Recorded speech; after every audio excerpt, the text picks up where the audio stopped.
Secondary school boy stabbed on a transport board bus. That's our top story in our Barbados Today morning news update for Wednesday, November the 8th. I'm Emmanuel Joseph. Thanks for joining us. A 15-year-old secondary school boy has been stabbed on a school bus. The boy, who sustained 2 stab wounds to the upper left side of his back, was involved in a fight with another 15-year-old boy from the same school where the transport board bus was traveling along Seaview St. James yesterday around 5:30 p.m. Police say the injured student was rushed to hospital by ambulance for medical treatment, while the other pupil fled the scene. Meanwhile, officers of the drug squad have arrested and charged a 24-year-old man of Chapman Lane, the city, for unlawful possession of 5 rounds of ammunition. Rashad Hoyt appeared before Magistrate Christy Coffey Sargent yesterday to face the charge and was remanded to prison until December the 5th. The offense was allegedly committed on October the 10th at Chapman Lane. Police are asking owners of vessels berthed in the inner basin of the Corinage, particularly in the area of the boardwalk, to remove them until after Sunday's Remembrance Day parade. Police say this would assist them in facilitating the smooth hosting of the ceremony. The Fair Trading Commission is bringing the hammer down on this country's utility providers, the Barbados Light and Power Company, the Barbados Water Authority, and Cable and Wireless, which operates here as Flow. In tough, new and amended standards of service, the FTC is now forcing the 3 providers to up their standards and in some cases to automatically compensate customers for failure to meet the FTC set of standards, even without a formal written complaint from their customers.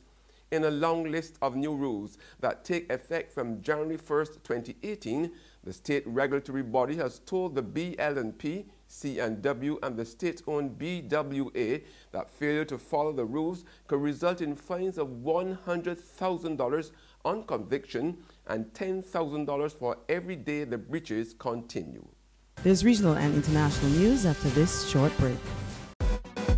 Join us from November 16th to 19th, 2017 for the Barbados Food and Rum Festival, where acclaimed Barbadian chefs and mixologists are joined by Chef Jean-Georges of the U.S., Chef Tom Akins of the U.K., Chef Chris De La Rosa of Canada to create dining experiences to delight the senses.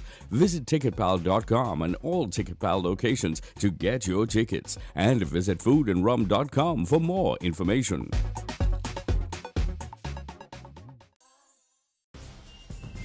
We're back with news from the region now. The parliamentary opposition in Guyana now wants to contribute to the 2018 budget preparations after refusing to take part in the consultations when invited by the government to do so well in advance.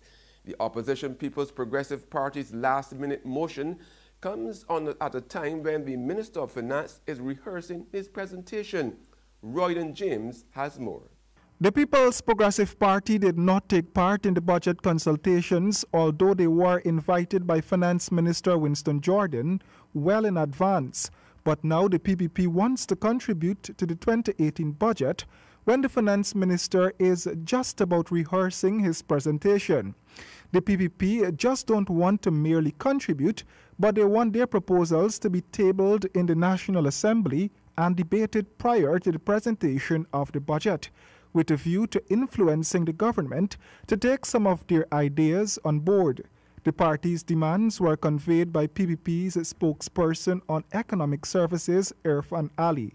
Now the Minister of Finance said there will be no new taxes. The problem is that it's not no new taxes. You have already taxed everything you can tax in the 2016 budget, 2015 and 2016 budget. So if you want to have improvement, you just can't come and say no new taxes. We have to go back on removing some of those taxes that was imposed, removing some of the fees that was imposed in the 2015 and 2016 budget, and put it back to the pre-2015 position where those fees were non-existent, were not at the rate it was, and where a number of those taxes was not at the rate it was. And on the global front, U.S. President Donald Trump struck a more conciliatory tone towards North Korea yesterday, urging Pyongyang to come to the table and make a deal to end the nuclear standoff. Meeting with his South Korean counterpart Moon Jae-in in Seoul, Trump said he was prepared to use the full range of U.S. military power to stop any attack, but hoped not to have to resort to it. We call on every responsible nation, including China and Russia, to demand that the North Korean regime end its nuclear weapons and its missile programs and live in peace. All nations must implement UN Security Council regulations and cease trade and business entirely with North Korea. It is unacceptable that nations would help to arm and finance this increasingly dangerous regime. I really believe that it makes sense for North Korea to come to the table and to make a deal that's good for the people of North Korea and the people of the world. And finally, this story. When police officers in North Carolina responded to a report of theft at a local supermarket, they found a mother struggling to afford to feed her family. The woman suspected of stealing from the Food Lion supermarket in Hillsborough, North Carolina, had been without food for 3 days. In a post on Facebook, the Hillsborough Police Department stated that Senior Corporal Keith Bradshaw and Officer First Class Candace Spraggins located the offender at her residence, where she gave back the $36 worth of food that she stole for her and her child. The police Facebook post said this was not a crime out of greed, but one seen as necessary by a mother trying to feed a child.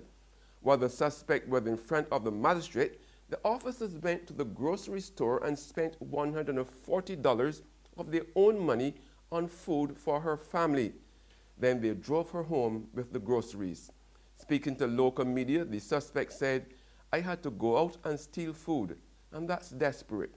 And I'm sorry for doing what I did, but my kids were hungry." Wow, that hurts. And that's news, but for the very latest, visit our website at www.barbadostoday.bb. You can also subscribe to our e-paper, email updates, or like us on Facebook. We are also on Izumi Media in bus terminals, as well as screenplay at supermarkets and gas stations near you. You can also hear us on Mix 96.9 FM.